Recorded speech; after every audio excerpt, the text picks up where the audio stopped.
Hi guys, I'm Babsy. It's been a while since my last post, so I thought we should take the time to recap and catch up on what's been going on in the world of sport. In this post, I'd like to focus on what's been going on in the world of cricket. As you know, the Proteas are currently in Sri Lanka for the Hero Series. Our first test was not off to a good start at all. I mean, the first innings, we were bowled out for 126 runs.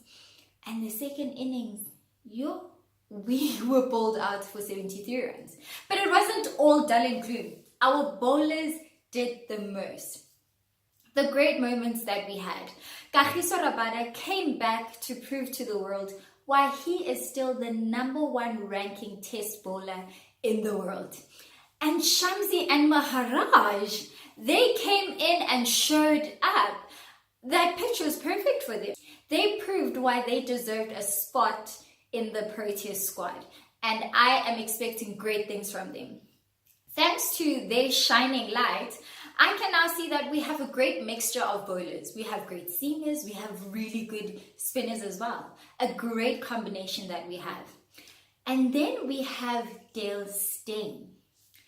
Dale Steyn has also come back from an injury, and the great thing about him is the fact that he is even Stevens with Polly's test bowling record.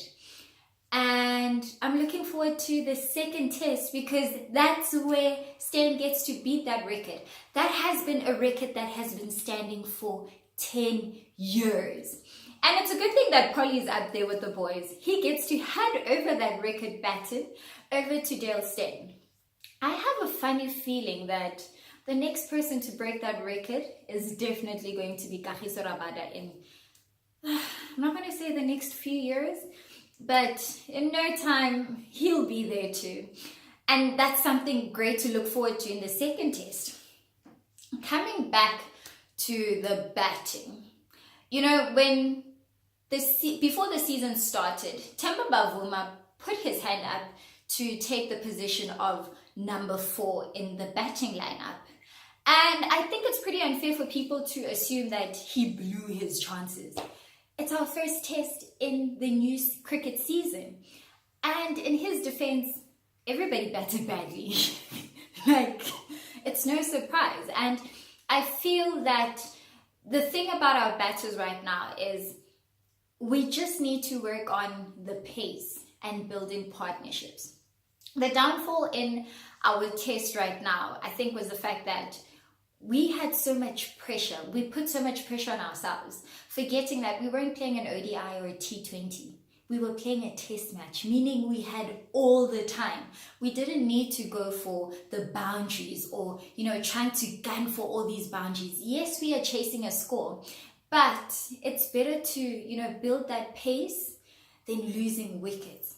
And I think if we can get that pace right and we can build those partnerships, it would be perfect. I mean, looking back at the days where we had, your batters like Graham Smith, Herschel Gibbs, Jacques Kallis, Polly, Mark Boucher, you even had Hashim Amla and AB de Villiers in the mix. How that batting order was set up was just amazing. You'd have your 2 opening batsmen, and when a wicket falls, you'd always get those people that would just come in and, build within the momentum that has already been set for them.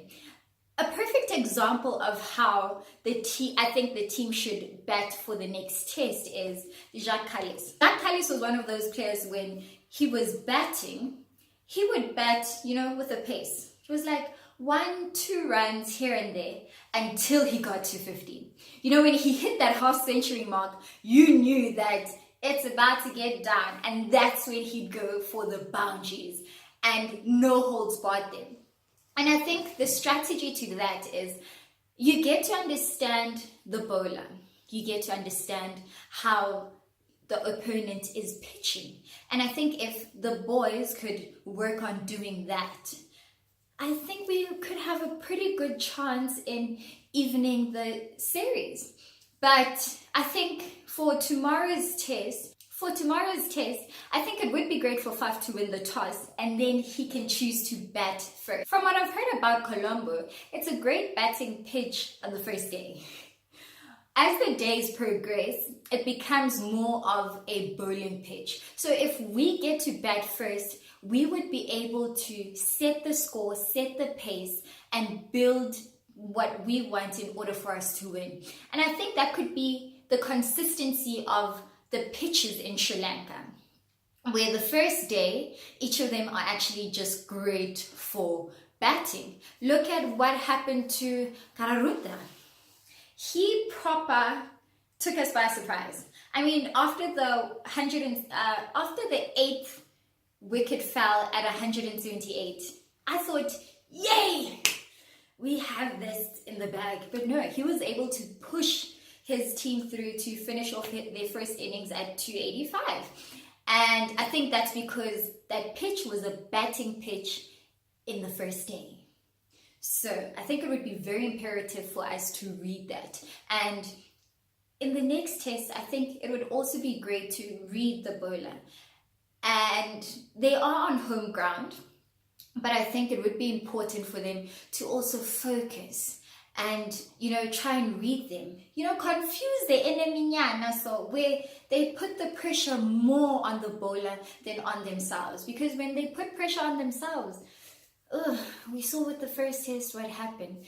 So holding thumbs for the test tomorrow. Pretty excited. And yes, I will be up at 6:30 to watch it.